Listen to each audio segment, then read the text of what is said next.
الحمد لله والصلاة والسلام على رسول الله سبحانك لا علم لنا إلا ما علمتنا إنك أنت العليم الحكيم ولا فهم لنا إلا ما فهمتنا إنك أنت الجواد الكريم. Et nous remercions Allah Ta'ala, notre Créateur, notre Bienfaiteur, notre Maître et notre Seigneur, qui nous donne cette occasion de plus de parler de ses paroles, de nous illuminer par ses paroles, les paroles d'Allah Ta'ala. Nous allons parler aujourd'hui de Surat Al-An'am. Et je vous avais demandé la fois précédente de lire cette sourate et de chercher quel est le thème de cette sourate, quel est le thème, la logique, la cohérence, le fil directeur de cette sourate. Je rappelle à ceux qui nous prennent en route que quelle est cette question de thème et de fil directeur? C'est que très souvent, quand on lit le Coran, on a l'impression que Allah Ta'ala nous parle d'un sujet, puis ça parle d'un autre sujet qui n'a rien à voir avec le premier, et puis ça parle d'un autre sujet, puis un autre encore. Et donc on ne voit pas la cohérence, la logique, la suite qu'il y a dans les paroles, dans le Coran. Alors que si c'était n'importe lequel parmi nous qui parlait de cette façon, d'une façon incohérente et sans suite, personne ne va apprécier ce genre de discours, ou bien si c'est un livre, ou bien n'importe quelle chose que l'homme produit, par exemple un film, et qui n'a pas de cohérence, donc tout le monde va penser, mais qu'est-ce que c'est que cette chose? Alors, il n'est pas possible qu'Allah Ta'ala nous parle d'une façon incohérente, et d'une façon qui ne colle pas, qui n'a pas de suite, qui n'a pas de logique. Et donc, il y a une logique et une cohérence dans chaque sourate du Coran et à travers tout le Coran. Et le problème, c'est que nous ne la comprenons pas. Bon, le plus souvent, nous ne faisons pas l'effort de chercher. Allah nous demande « Afala yatadabbarun al-Qur'an » mais est-ce qu'ils ne méditent pas, est-ce qu'ils ne réfléchissent pas sur le Coran? Donc, Allah nous demande de méditer, de réfléchir, de chercher. Donc, je vous avais demandé, dans ce cadre, de lire à l'avance, Surat Al-An'am, la sourate 6, les bestiaux, et d'essayer de trouver quelle est l'idée générale, quelle est l'idée générale, quel est le thème, quelle est la logique, la cohérence qu'il y a dans cette sourate. Donc aujourd'hui, nous allons en parler par la grâce d'Allah Ta'ala. Alors, avant de vous dire quel est le thème, je vais relever trois versets dans cette sourate qui sont très caractéristiques. Trois versets qui sont dits d'une façon spéciale, qui se répètent presque à l'identique. Vous allez voir, ce sont vraiment trois versets caractéristiques qui n'ont pas, je dirais, qui n'ont pas de pareil dans le reste du Coran. Alors, le premier verset, c'est au verset 14. Allah Ta'ala dit قُلْ أَغَيْرَ اللَّهِ أَتَّخِذُ وَلِيًّا فَاطِرِ السَّمَاوَاتِ وَالْأَرْضِ وَهُوَ يُطْعِمُ وَلَا يُطْعَمُ. Dit, devrais-je prendre pour allié autre qu'Allah, le créateur des cieux et de la terre? C'est lui qui nourrit et personne ne le nourrit. Est-ce que je vais prendre un autre allié qu'Allah? Et ce mot wali mérite qu'on s'y attarde un petit peu. On connaît les awliya, les saints, on les appelle awliya, waliyullah, un élu d'Allah, un aimé d'Allah, un saint. Est-ce que je vais prendre un autre wali qu'Allah? Est-ce que je vais...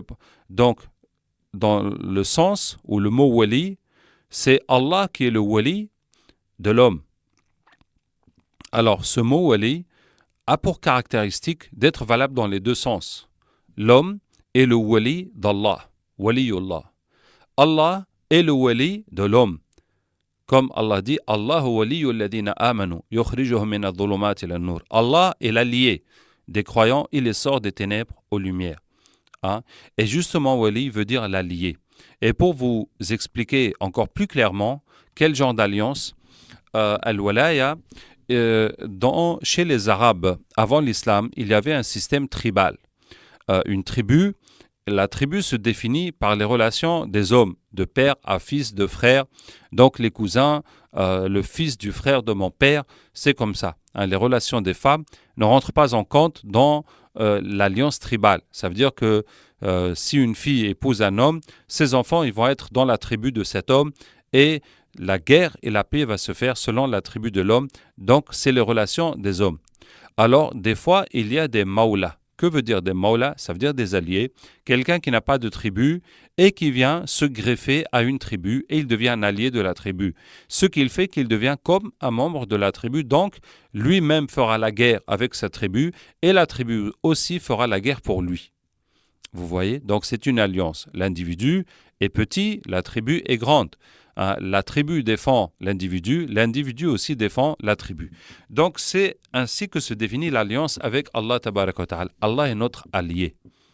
Allah est notre allié. Nous servons Allah, Allah aussi nous défend. Et dans ce verset, Allah Ta'ala dit « Qul aghayra Allahi attakhidhu » Est-ce que je vais prendre un autre allié qu'Allah? Je vais compter sur qui pour m'aider? Je vais compter sur qui pour résoudre mes problèmes? Je vais remettre ma vie entre les mains de qui? Est-ce que j'ai quelqu'un de riche ou quelqu'un de puissant, ou bien c'est mon père, ou bien sur qui je vais compter? C'est sur Allah. C'est sur Allah. C'est à lui que je remets ma vie. C'est sur lui que je compte. Pourquoi? Puisqu'il est le créateur des cieux et de la terre. Puisque c'est lui qui nourrit et qu'on ne nourrit pas. Lui n'a besoin de personne. Lui, il est indépendant, il est autonome. Il n'est pas sous la décision de quelqu'un d'autre ou il ne dépend pas de quelles conditions que ce soit, c'est lui qui a la décision suprême. Rien n'est au-dessus de lui. Donc c'est lui que je vais prendre comme allié.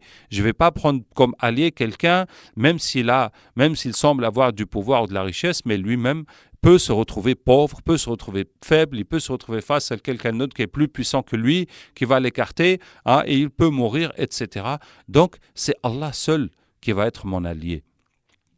Je vous ai dit, il y a dans cette surah 3 versets très spécifiques et à partir de là, nous allons, Inch'Allah, aborder le thème. Voici le premier dit, est-ce que je prendrai un autre allié qu'Allah? Le verset 14. Ensuite, le verset 114 qui nous dit أَفَغَيْرَ اللَّهِ أَبْتَغِي حَكَمًا وَهُوَ الَّذِي أَنزَلَ إِلَيْكُمُ الْكِتَابَ مُفَصَّلًا. Chercherai-je un autre juge qu'Allah alors que c'est lui qui a fait descendre vers vous ce livre bien exposé? Le premier verset, est-ce que je vais prendre un autre allié qu'Allah? Maintenant, est-ce que je vais chercher un autre juge qu'Allah? Un autre qu'Allah qui va juger, qui va me dire voilà ce qui est bien, voilà ce qui n'est pas bien, voilà ce qu'il faut faire, voilà ce qu'il ne faut pas faire, qui va m'expliquer, qui va m'éclairer. Est-ce que quelqu'un d'autre qu'Allah peut me dire ce qui est bien ou pas bien dans la vie? Qu'est-ce qui va être bon pour moi? Qu'est-ce qui ne sera pas bon pour moi? Quelle est la bonne décision que je dois prendre? Comment je dois gérer ma vie? Quel jugement je dois porter sur ce qui se passe, sur ce que les gens font, sur ce qui se passe dans le monde, etc. C'est Allah qui est mon arbitre. C'est Allah qui est mon juge. Je ne vais pas prendre un autre juge que lui. Et le troisième verset, c'est le tout dernier verset de la sourate. Donc c'est le verset 164. Il dit « أَفَغَيْرَ اللَّهِ أَبْتَغِي رَبًّا وَهُوَ رَبُّ كُلِّ شَيْءٍ » قل أغير الله أبغي ربا وهو رب كل شيء. Dis, chercherai-je un autre Seigneur qu'Allah alors qu'il est le Seigneur de toutes choses? Est-ce que je vais prendre un autre Seigneur qu'Allah? Rabb. Alors nous devons aussi nous arrêter un petit peu à ce mot Rabb qui signifie quoi en arabe? On traduit par Seigneur, effectivement c'est ce qu'on a trouvé de plus proche pour traduire, mais ce n'est pas assez précis. Ce n'est pas assez précis. Le Rabb, c'est celui qui a créé et qui donne le nécessaire pour vivre. Allah nous a fait exister, il a créé nos corps, il nous a donné nos âmes et il nous donne le nécessaire pour vivre. Il nous donne les moyens de marcher, de voir, de parler, de travailler. Il fait pousser les plantes, il fait lever le soleil, tomber la pluie, etc. Allah Ta'ala, c'est lui qui donne tout le nécessaire pour vivre et qui nous a donné les moyens physiques pour que on cherche notre subsistance, qu'on va à nos obligations. C'est ça le Rabb. Est-ce que je prendrai un autre Seigneur qu'Allah? Qui je vais compter sur qui d'autre pour me nourrir, pour me guérir, pour me faire vivre, pour gérer ma vie, alors qu'il est Rabbu kulli shay, c'est le créateur, le maître de toutes choses, c'est lui qui nourrit tout. Et comment je vais me diriger vers un autre qu'Allah Tabaraka wa Ta'ala? Vous voyez, ces trois versets ont une ressemblance, c'est-à-dire que c'est la même formule qui est utilisée 3 fois. قل أغير الله أتخذ وليا, dis, est-ce que je prendrai un autre allié qu'Allah? أفغير الله أبتغي حكما, est-ce que je vais chercher un autre juge, un autre arbitre qu'Allah? قل أغير الله أبغي ربا, est-ce que je vais chercher un autre Seigneur qu'Allah? Donc, le thème de cette sourate, Wallahu a'lam, Allah Ta'ala est plus savant, mais toute cette sourate tourne autour d'un sujet qui est notre relation avec Allah. Notre relation. Allah doit être ton maître, ton allié, ton arbitre, ton juge, ton Seigneur. Et tu dois enlever de ton cœur la crainte d'un autre, l'espérance sur un autre, compter sur autre chose, chercher, penser dans ta tête, dans ton cœur, qu'il y a quelqu'un d'autre qui va résoudre tes problèmes, qu'il y a quelqu'un d'autre sur qui tu vas compter. Voici vraiment le thème de cette sourate. Et cette longue sourate, Allah va parler de cela pour nous expliquer comment lui, il est, qu'est-ce qu'il fait, qu'est-ce qu'il nous a donné, toutes les raisons, toutes les justifications qui font qu'on doit s'attacher à lui, on doit le glorifier, on doit le craindre. Et aussi, donc, cette sourate, vous pouvez voir dans le Coran, il n'y a pas une sourate où vous trouvez autant de « wahwalladhi » et c'est lui qui. Et c'est lui qui a fait ceci. « Huwalladhi khalaqakum min tin » et c'est lui qui vous a créé de terre, puis a déterminé, et c'est lui qui a fait le jour et la nuit, et c'est lui qui a fait ceci, et c'est lui qui a fait cela, et c'est lui qui vous a mis sur terre, etc.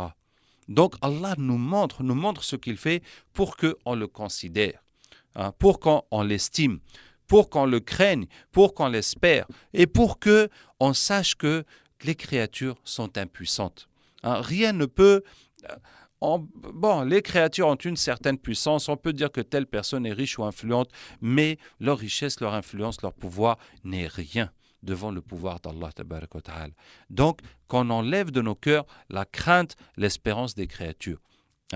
Ensuite, on va trouver dans cette sourate beaucoup de menaces. Allah nous fait peur. Allah fait peur aux mécréants, puisque c'est une sourate mécoise. Donc, c'est une sourate pour former les croyants qui sont déjà croyants et aussi pour prêcher les mécréants qui ne croient pas. Donc Allah menace les croyants. Mais le fait que vous ne vous soumettez pas à Allah, vous ne croyez pas à Allah, vous continuez à adorer autre chose qu'Allah tabaraka wa ta'ala, vous savez ce qu'Allah peut vous faire. Est-ce que vous savez comment Allah peut vous punir? Qu'est-ce qu'Allah peut vous faire? Donc, nous allons passer en revue, Inch'Allah, parce que vraiment, nous sommes au cœur de la formation que le prophète sallallahu alayhi wa sallam recevait avec les sahaba à la Mecque. C'était le Coran. C'est le Coran qui les formait. Ils apprenaient, ils répétaient, ils priaient la nuit avec ces versets. C'est la matière qui fait augmenter la foi. Et c'était leur formation. C'est ainsi qu'ils se formaient. Donc, cette fois-ci, exceptionnellement, je vais prendre le Coran dans mes mains parce qu'il y a beaucoup de versets, et Inch'Allah, que nous allons passer en revue pour voir ce qu'Allah Ta'ala nous dit. Et dans la deuxième partie, Inch'Allah, nous verrons les menaces qu'Allah Ta'ala donne à ceux qui refusent de croire. Et finalement, dans cette sourate, cette très longue sourate, il y a une histoire. Il y a une seule histoire, et nous allons la laisser pour la fin, Inch'Allah. Au milieu de la sourate, Allah a mis une histoire pour illustrer, pour dire que toutes ces paroles théoriques, toutes ces paroles, toutes ces explications, voilà comment cela se traduit dans la réalité. Ce n'est pas juste être dans un coin, lire le Coran, prier, avoir foi en Dieu, et puis c'est tout. Non, voilà dans la réalité, dans la vie. Dans la vie, comment cette foi, cette croyance ou bien cette mécréance va se traduire. Quels seront les résultats et les manifestations de cette foi dans la vie. Donc nous allons commencer par ces versets où Allah Ta'ala nous parle qui il est. Nous montre qui il est et nous montre tous ses bienfaits et ses puissances. Alors la sourate commence. Louange à Allah qui a créé les cieux et la terre et a établi les ténèbres et la lumière. Pourtant, les mécréants donnent des égaux à leur Seigneur. C'est lui qui vous a créé d'argile, puis il vous a décrété un terme, et il y a un terme fixé auprès de lui. Pourtant, vous doutez encore. Et lui, il est Allah dans les cieux et sur la terre. Il connaît ce que vous cachez en vous et ce que vous divulguez, et il sait ce que vous acquérez. Il sait ce que vous faites, ce que vous acquérez. Je saute, je prends les autres versets. Dis, à qui appartient ce qui est dans les cieux et la terre? Dis à Allah. Il s'est à lui-même prescrit la miséricorde. Il vous rassemblera certainement au jour de la résurrection. Et il n'y a pas de doute là-dessus. Ceux qui font leur propre perte sont ceux qui ne croient pas. Et à lui, tout ce qui réside dans la nuit et le jour, c'est lui qui est l'audient, l'omniscient. Dis, devrais-je prendre pour allié autre qu'Allah, créateur des cieux et de la terre? C'est lui qui nourrit et personne ne le nourrit. Dis, on m'a commandé d'être le premier à me soumettre et ne sois jamais du nombre des associateurs. Plus loin. Et si Allah fait qu'un malheur te touche, nul autre que lui ne peut l'enlever. Et s'il fait qu'un bonheur te touche, c'est qu'il est omnipotent. C'est lui le dominateur suprême sur ses serviteurs. C'est lui le sage, le parfaitement connaisseur. Et plus loin. Nulle bête marchant sur terre, nul oiseau volant de ses ailes, qui ne soit comme vous en communauté. Nous n'avons rien omis d'écrire dans le livre, puis c'est vers leur Seigneur qu'ils seront ramenés.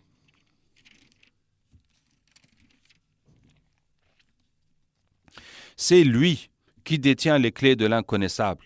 Nul autre que lui ne les connaît, et il connaît ce qui est dans la terre ferme comme dans la mer, et pas une feuille ne tombe qu'il ne le sache, et pas une graine dans les ténèbres de la terre, rien de frais ou de sec qui ne soit consigné dans un livre explicite.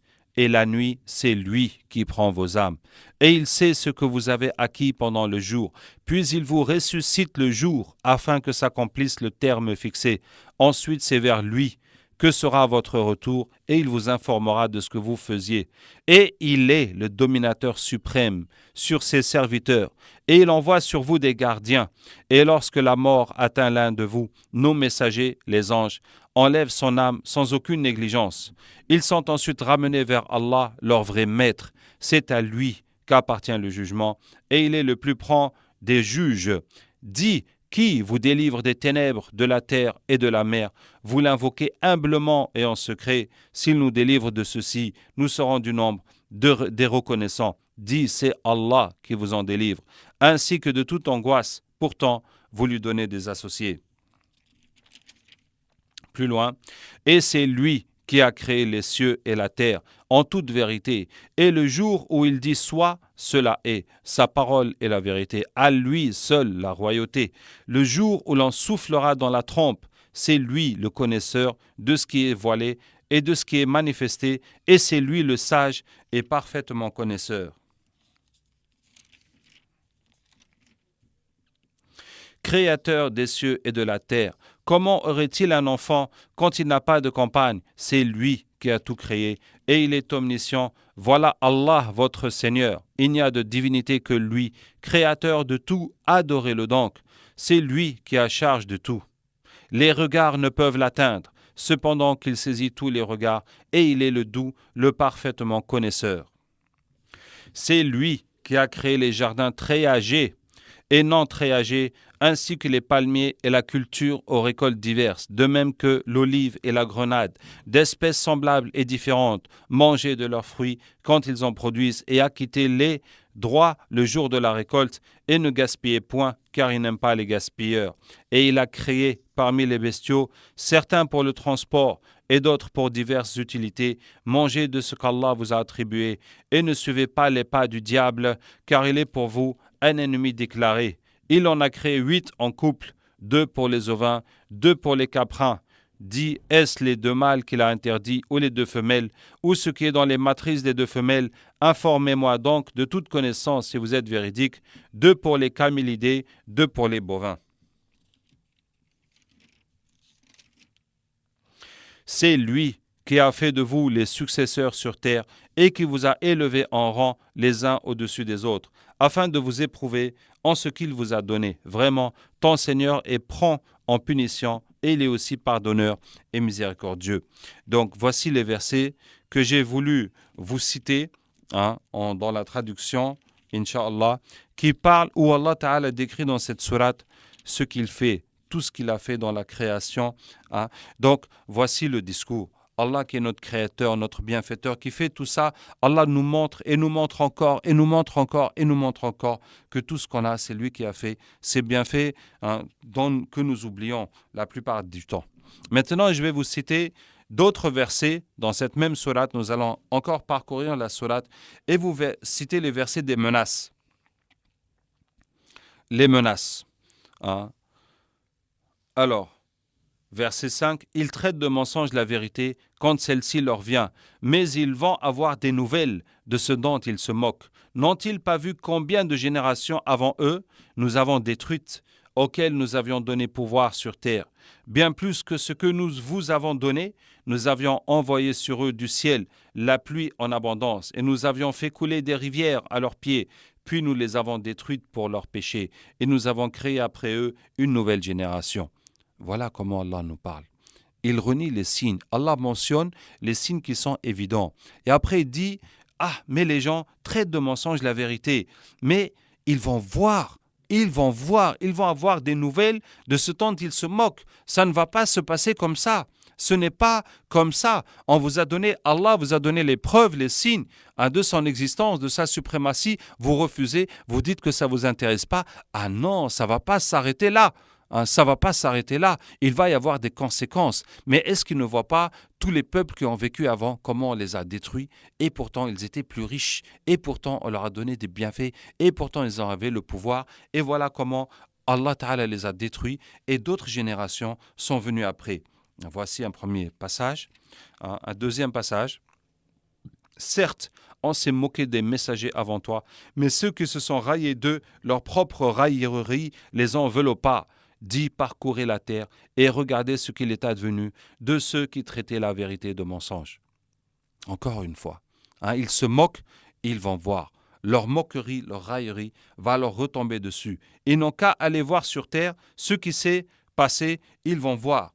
Ils vont voir comment Allah a puni les gens avant.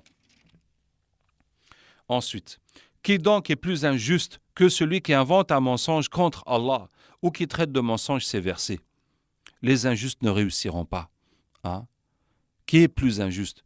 C'est-à-dire, vous dites que cet homme, Mohammed sallallahu alayhi wa sallam, a inventé.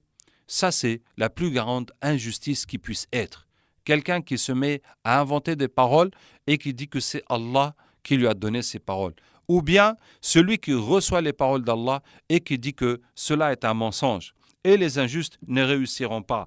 Et le jour où nous les rassemblerons tous, puis dirons à ceux qui ont donné des associés, où sont donc vos associés que vous prétendiez? Vous adorez les fétiches, mais devant Allah le jour dernier, on va vous dire où sont vos associés, amenez votre fétiche, amenez vos divinités. Alors, il ne leur restera comme excuse que de dire « Wallahi, par Allah, notre Seigneur, nous n'étions jamais des associateurs. » Et Allah leur dit, ce jour-là, quand on va vous dire où sont vos fétiches, vous allez dire, non, quel fétiche? Non, nous on n'a jamais adoré de fétiche, on n'a jamais adoré autre chose qu'Allah. Vois comment ils mentent à eux-mêmes et comment les abandonnent les associés qu'ils inventaient. Voilà comment ça va se terminer pour eux. Ensuite, Allah dit, si tu les voyais, quand ils seront placés dans le feu, ils diront alors, hélas, si nous pouvions être renvoyés sur la terre, nous ne traiterions plus de mensonges les versets de notre Seigneur et nous serions du nombre des croyants. Allah dit, si tu pouvais voir. Puisque Allah tabaraka wa ta'ala voit le présent, le passé, le futur en même temps. Allah sait, Allah voit. Allah peut nous décrire l'image telle qu'elle va se passer dans le futur.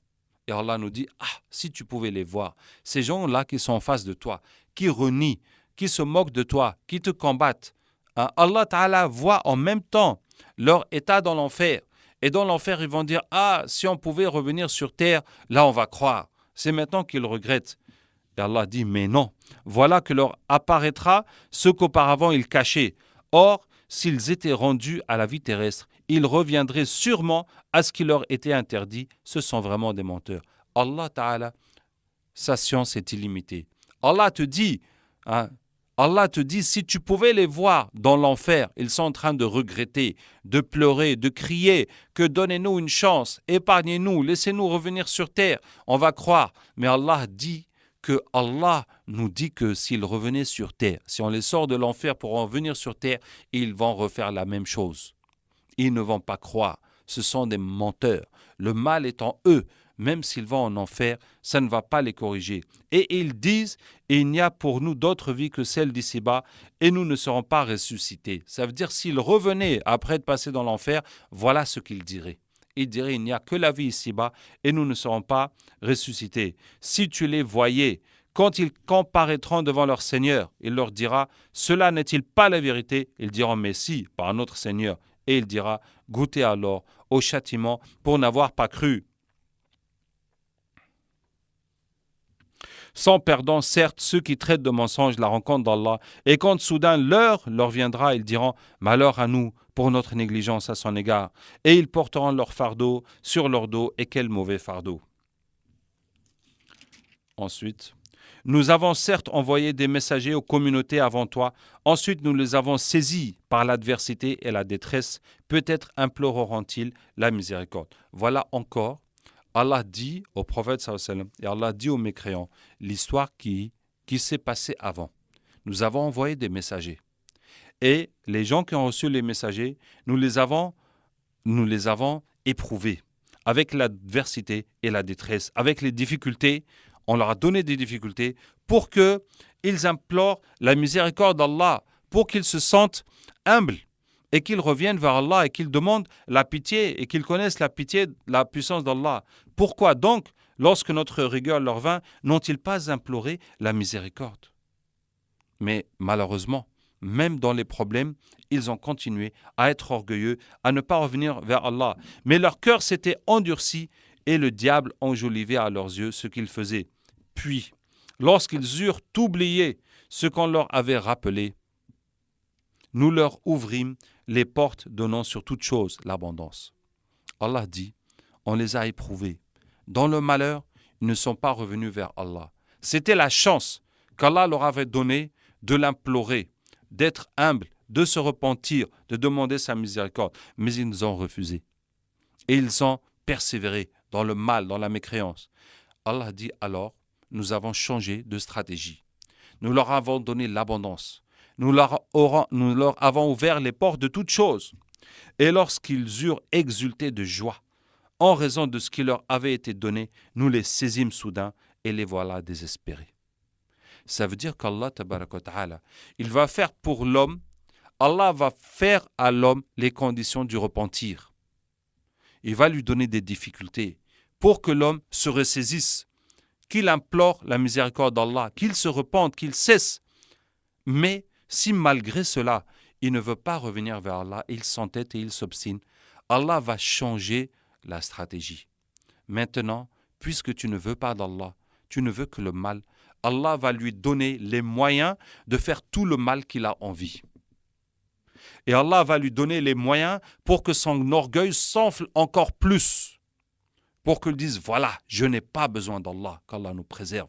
J'ai tout réussi, j'ai tout fait, j'ai tout ce que je veux. Voilà, je domine, je suis monsieur tel. Hein?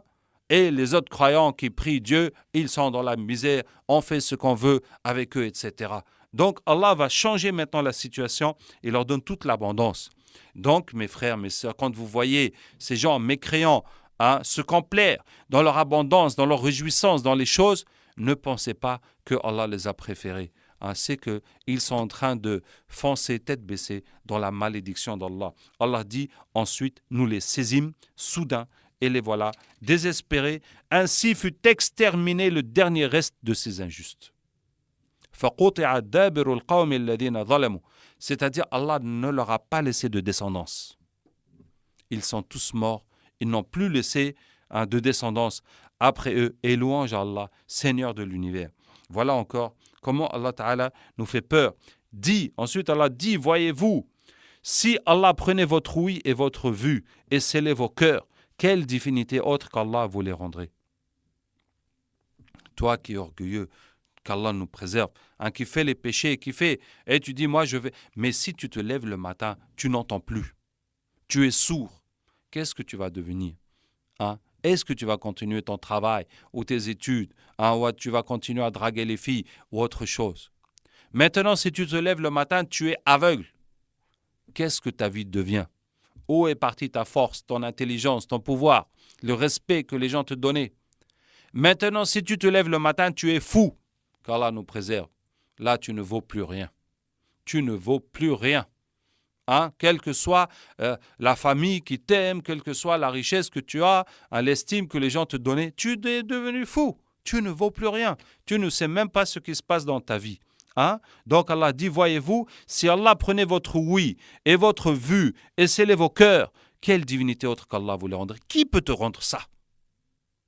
Donc, il vaut mieux te calmer et te soumettre à Allah tabaraka wa ta'ala, savoir que tu as besoin de lui, que c'est lui qui t'a tout donné. Regarde comment, à leur intention, nous clarifions les preuves. Pourtant, ils s'en détournent.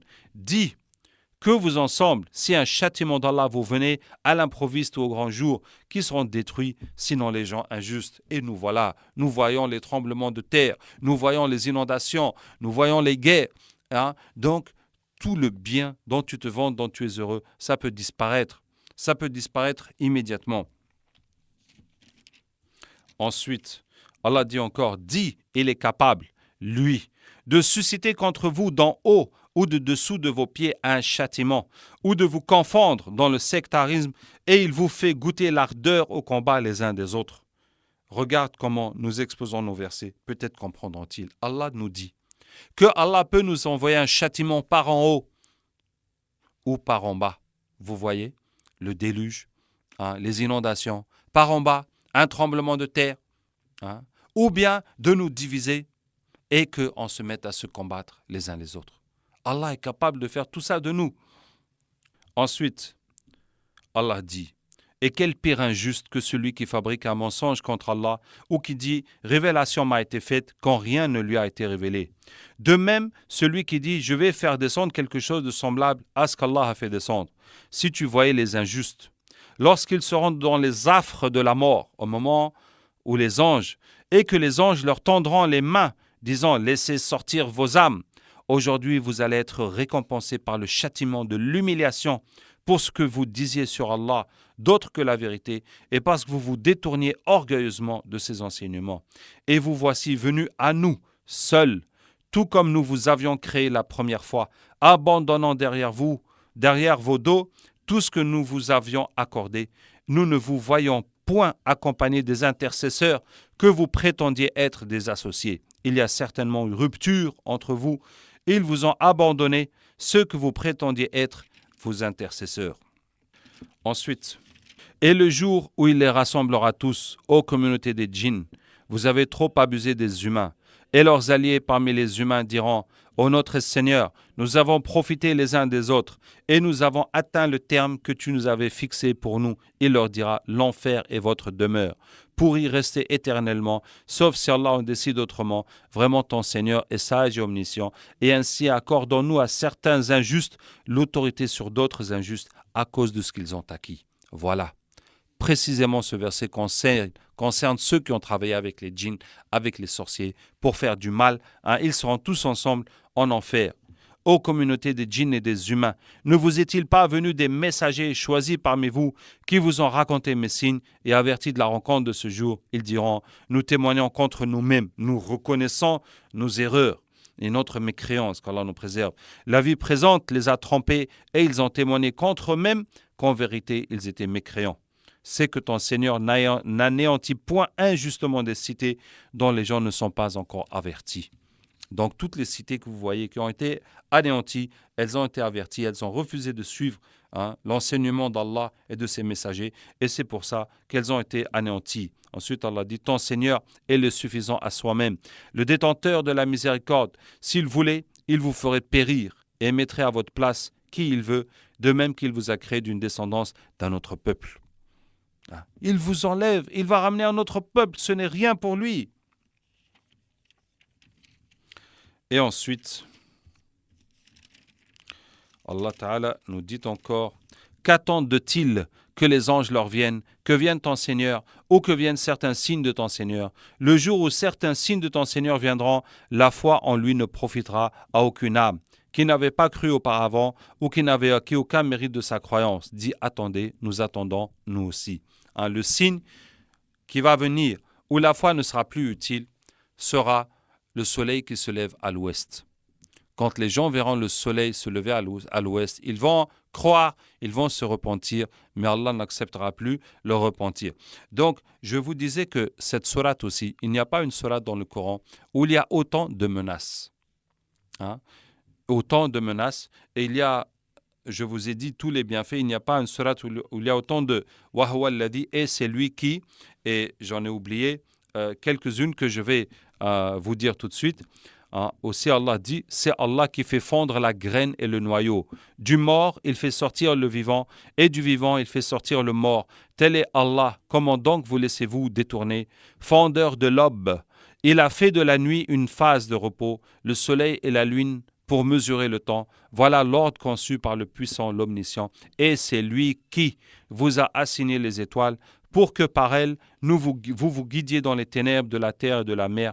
Certes, nous exposons l'épreuve pour ceux qui savent, et c'est lui qui vous a créé à partir d'une personne unique, Adam, et il y a une demeure et un lieu de dépôt pour vous. Nous avons exposé l'épreuve pour ceux qui comprennent, et c'est lui qui, du ciel, a fait descendre l'eau, puis par elle, nous fîmes germer toute plante, de quoi nous fîmes sortir une verdure, d'où nous produisâmes des grains superposés les uns sur les autres, et du palmier, de sa spate, des régimes de dattes qui se tendent, et aussi les jardins de raisins, l'olive et la grenade, semblables ou différents les uns des autres. Regardez leurs fruits au moment de leur production et de leur mûrissement. Voilà bien là des signes pour ceux qui ont la foi. Donc je vous disais, vous voyez le thème de la sourate. Allah Ta'ala nous parle d'une chose, c'est notre relation avec lui. Comment nous devons savoir qu'il est notre créateur, notre bienfaiteur, qu'il a fait tout ce monde pour nous, que c'est lui qui fait la vie et la mort, que c'est lui qui fait la pluie, le jour et la nuit. C'est lui qui nous secourt quand nous sommes dans le besoin. Et Allah nous menace. Si vous refusez, combien de gens avant vous ont été détruits? Vous-même, tout ce qu'Allah est capable de vous faire, le châtiment d'en haut, d'en bas, de vous diviser. Et le jour dernier, ce qui va se passer contre vous. Je vous ai dit que dans cette sourate, il y a une histoire. Il y a une seule histoire, une très longue sourate avec une seule histoire, où Allah Ta'ala va illustrer ses propos, pour que ça ne reste pas de la théorie, que celui qui croit en lui, celui qui a confiance en lui, celui qui a connu Allah, comment ça va se passer pour lui. Et ceux qui ont renié, comment ça va se passer pour eux. Et cette histoire, c'est l'histoire d'une personne qui a cru et qui s'est attachée à Allah et qui a fait confiance en Allah. Et sa foi était imperturbable. Sa foi était infaillible. Il n'a pas été influencé par tous les autres qui étaient contre lui et qui voulaient le tuer et qui n'ont pas accepté son prêche. C'est l'histoire de Ibrahim alayhi salam. Au milieu de la sourate, nous trouvons donc l'histoire de Ibrahim alayhi salam. Et nous allons mettre en évidence un aspect de l'histoire d'Ibrahim alayhi salam. Je vous dis rapidement, quand son peuple l'a attaché et ont construit la catapulte pour le jeter dans le feu. Imaginez un peu la situation. Ils voulaient tuer Ibrahim alayhi salam. Pour le tuer, ils ont décidé d'allumer un feu. Pour faire ce feu, toute la ville a participé. Tout le monde ramenait du bois, tout le monde participait à faire le feu. Maintenant qu'ils ont fait le feu était tellement fort qu'ils ne pouvaient pas s'approcher du feu pour jeter Ibrahim alayhi salam dans le feu. Maintenant, il fallait construire une catapulte pour jeter Ibrahim alayhi salam dans le feu. Est-ce que vous imaginez? Brûler combien de bois? Combien de choses brûlées? Combien de choses amenées, entassées, brûlées pour tuer un seul homme? Et pourquoi toute cette haine? Parce que Ibrahim alayhi salam avait cassé les fétiches, avait cassé les idoles. Et pourquoi est-ce que Ibrahim alayhi salam a cassé les idoles? Parce qu'il les a prêchées. de laisser les idoles, de croire en Allah tabaraka wa ta'ala, mais ils ont refusé. Donc, Ibrahim alayhi salam a attendu l'occasion de la fête. Ils avaient une fête où ils glorifiaient les fétiches et ils ont posé les offrandes, des plats de nourriture et autres devant les fétiches. Ils sont allés faire la fête. Ibrahim alayhi salam n'est pas parti à la fête, il leur a dit « je suis malade ». En fait, il veut dire qu'il est malade, dans sa tête, il est malade de voir son peuple adorer les fétiches, refuser de croire en Dieu. Ça le rend malade. Et il les a laissés, il est parti voir les fétiches. Et il leur a parlé. Alors, mangez, puisque on vous a fait à manger ces beaux plats, etc. Bien entendu, les fétiches ne mangent pas, ne parlent pas. Il leur dit, mais parlez, qu'est-ce qui vous arrive? Répondez. Bien entendu, les fétiches ne parlent pas. Ibrahim alayhi salam a pris la hache, a brisé tous les fétiches et il les a brisés en petits morceaux. Il a laissé juste le grand et il lui a accroché la hache et il est parti. Et Ibrahim alayhi salam fait cela dans le but de les prêcher, pour leur montrer que ces fétiches ne sont rien, que c'est eux-mêmes qui les ont fabriqués, qui n'ont aucun pouvoir, qu'il n'y a pas lieu de les adorer. Et regardez Ibrahim alayhi salam. Si c'était l'un de nous qui avait eu cette idée de briser les fétiches pour leur prouver que les fétiches ne sont rien, qu'est-ce qu'on ferait? On va vite s'éclipser, on va vite s'enfuir, on va vite quitter la ville. On ne va pas rester là à attendre que les gens viennent nous attraper et nous disent pourquoi tu as cassé les fétiches. Mais Ibrahim alayhi salam est parti s'asseoir tranquillement et attendre car il savait bien que les gens viendraient le voir. Les gens ont fini leur fête, ils sont retournés pour adorer leurs fétiches. Ils ont trouvé les fétiches brisés. Ça a été un émoi terrible. Tout le monde était ému. Mais qui a pu faire ça aux fétiches? Et ils sont venus, ils ont dit le seul qu'on connaît qui n'aime pas les fétiches qui compte, c'est Ibrahim alayhi salam. Donc tout le monde s'est rassemblé et ont demandé à Ibrahim alayhi salam de s'expliquer. Ibrahim alayhi salam attendait cette occasion, c'est ce qu'il voulait, qu'on lui donne la parole, qu'on l'écoute. Puisque avant, quand il est prêché, il ne voulait pas l'écouter. Maintenant tout le monde est réuni, tout le monde veut écouter Ibrahim alayhi salam, c'est ça même qu'il voulait. Et qu'est-ce qu'il leur dit? Mais non, regardez, c'est le grand, c'est lui qui a la hache, c'est lui qui les a cassés. Il voulait être le seul Dieu, il ne voulait pas les autres qui le concurrençaient. Il était déjà le chef, mais il voulait éliminer les autres. C'est ça qui s'est passé.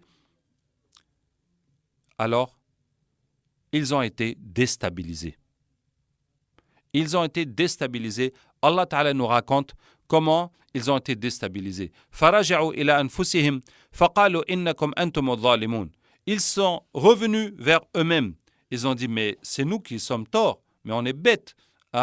Comment on peut mais on sait bien que le grand, il ne peut pas faire ça. Et que nous, on ne peut pas lui poser la question. Mais c'est vrai, on est bêtes. Tous ces statues ne font rien du tout. Donc, ils se sont remis en question. Et ensuite, Allah dit ensuite, ils ont fait demi-tour dans leur tête. Ils se sont retournés. Ils ont dit mais il essaie de nous embrouiller. Bon, il nous dit ça pour nous embrouiller, mais c'est lui qui a cassé les statues. Tu te moques de nous, tu nous dis de leur parler. Et voilà, ils sont revenus dans leur situation initiale. Ils ont commencé à démarrer un raisonnement logique pour comprendre le message que Ibrahim alayhi salam leur donnait, mais après ils sont revenus dans leur logique et donc oui, c'est parce que c'est toi qui les as cassés. Et Ibrahim leur dit, mais vous êtes bêtes, vous ne voyez pas que vos statues ne font rien, ne peuvent pas vous parler, et pourquoi alors vous les adorez? Mais vous êtes tellement bêtes. Bon, c'est ça, donc tu vas voir ce qu'on va te faire. Et donc voilà, le feu. Maintenant, ce que je veux souligner dans cette affaire, c'est ce que la situation de Ibrahim alayhi salam. Quand il est attaché sur la catapulte et ils veulent le jeter dans le feu, qu'est-ce qu'il leur dit?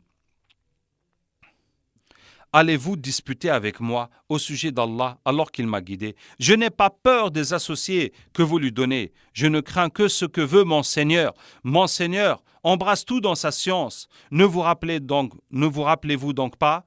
Et comment aurais-je peur des associés que vous lui donnez, alors que vous n'avez pas eu peur d'associer à Allah des choses pour lesquelles il ne vous a fait descendre aucune preuve? Lequel donc des deux parties a le plus droit à la sécurité? Dites-le si vous savez. Il est là. Tout le peuple veut le tuer. Ils ont préparé un feu immense. Ils l'ont attaché à la catapulte. Il leur dit, mais c'est vous qui devez avoir peur, c'est pas moi. Est-ce que vous vous rendez compte de ce que vous êtes en train de faire? Vous êtes en train d'adorer autre chose qu'Allah. Vous êtes en train de défier Allah, votre Créateur. Mais moi, je suis tranquille parce que Allah est avec moi et rien ne peut m'arriver si ce n'est la volonté d'Allah. Donc, je n'ai pas peur. C'est vous qui devrez avoir peur. Est-ce que vous voyez cette situation? Voilà la foi qu'Allah nous demande. Et quand Allah nous parle dans cette sourate qu'il est notre Créateur, notre bienfaiteur, qu'il fait tout, voilà ce qu'il veut de nous, qu'on n'a pas peur d'autre que lui. Du moment que tu es droit avec Allah, et Allah va nous donner cette condition. Ceux qui ont cru et n'ont point troublé la pureté de leur foi par quelque iniquité, association, ceux-là ont la sécurité. Ce sont eux les bien guidés. Allah te dit, Allah nous dit à chacun de nous, tu veux la sécurité, tu veux être tranquille, Allah te garantit la sécurité.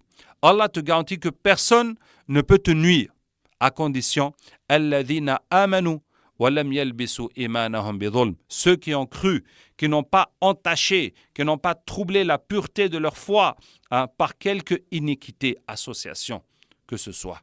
Si tu crois si tu crois en Allah et tu es droit avec Allah tabaraka wa ta'ala, Allah te garantit que rien ne peut te nuire.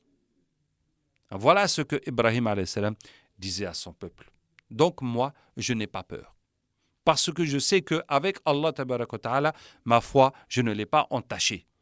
Je n'ai pas fait quelque chose qui va à l'encontre de ma foi. Regarde ce qu'Allah ta'ala nous dit. Tel est l'argument que nous inspirâmes à Ibrahim alayhi salam contre son peuple. Nous élevons en haut rang qui nous voulons. Ton Seigneur est sage et omniscient. Donc, vous connaissez le résultat. Quand ils l'ont jeté dans le feu, Allah Ta'ala s'est adressé au feu pour lui dire « Kuni bardan wa salaman ala Ibrahim » Sois fraîcheur et paix pour Ibrahim alayhi salam. Le feu ne l'a pas touché. Ibrahim alayhi salam a fait 40 jours dans le feu. Il a dit « Ce furent les meilleurs jours de ma vie ». Qu'est-ce qu'il est arrivé à son peuple quand Ibrahim alayhi salam est parti? Allah leur a envoyé des moustiques, des nuées de moustiques qui les ont tous tués. Et un moustique est rentré dans le nez du roi jusqu'à dans sa tête et finalement jusqu'au décès du roi. Voilà. Une sourate où Allah nous parle d'un thème, notre relation avec lui. Regardez ces 3 versets. Est-ce que je prendrai un autre allié qu'Allah? Est-ce que je prendrai un autre juge, un autre arbitre qu'Allah? Est-ce que je prendrai un autre seigneur qu'Allah? Allah est ton maître. Allah est ton arbitre. Allah est ton juge. Allah est ton Seigneur. Allah est ton allié. Et pas seulement, tu n'en as aucun autre. Pas d'autre allié, pas d'autre maître, pas d'autre arbitre. C'est ce qu'Allah nous dit. Puisque c'est lui qui crée, c'est lui qui fait. Et ceux qui prennent d'autres maîtres qu'Allah, d'autres alliés, des associateurs, ils vont voir ce qu'ils vont trouver. Et Allah nous donne un exemple pour illustrer cela. Voilà l'homme qui a cru en Allah. Et voici le résultat. Et tous les autres qui étaient contre lui, et voilà quel a été le résultat. Qu'Allah tabaraka wa ta'ala nous donne la vraie foi, qu'Allah nous fasse comprendre la foi en Allah tabaraka wa ta'ala, cette foi qui va modeler notre vie, qui va diriger notre vie, qu'Allah nous permette de pratiquer ce verset « Alladhina amanu وَلَمْ يَلْبِسُوا إِيمَانَهُمْ بِظُلْمٍ أُولَٰئِكَ لَهُمُ الْأَمْنُ وَهُمْ مُهْتَدُونَ » Ceux qui ont cru et n'ont point troublé la pureté de leur foi par quelque iniquité, association, injustice, ceux-là ont la sécurité. Si tu veux qu'Allah te donne la sécurité, tu crois en lui, tu es droit avec lui. Maintenant, si tu zigzags avec Allah, tu défies la colère d'Allah, tabaraka wa ta'ala, sache que personne ne te sauvera de son châtiment, qu'Allah nous préserve. Personne. Personne. Si tu as mis dans ta tête que non, moi j'ai une roue de secours, j'ai quelque chose pour m'aider, j'ai de quoi m'en sortir de telle ou telle manière, donc je n'ai pas besoin d'être pieux, même s'il m'arrive un petit quelque chose, je vais pouvoir m'en sortir, tu te trompes lourdement. Et si Allah t'enlève la vue, tu vas aller où? Qu'Allah nous aide. Donc, j'espère vraiment que ce message est clair et je vous invite à relire encore cette sourate, pour vous imprégner vous-même de tous ces enseignements, de tout ce message qu'Allah Ta'ala nous donne. Et, Inch'Allah, la prochaine séance, nous allons aborder la sourate suivante, qui est la sourate A'raf, donc la sourate 8, Al-A'raf, elle est traduite de cette manière. Des fois, on donne comme traduction les limbes. En tout cas, je vous dis tout de suite, Al-A'raf, c'est un endroit. Après qu'on traverse le pont qui est au-dessus de l'enfer, il y a un endroit qui s'appelle Al-A'raf.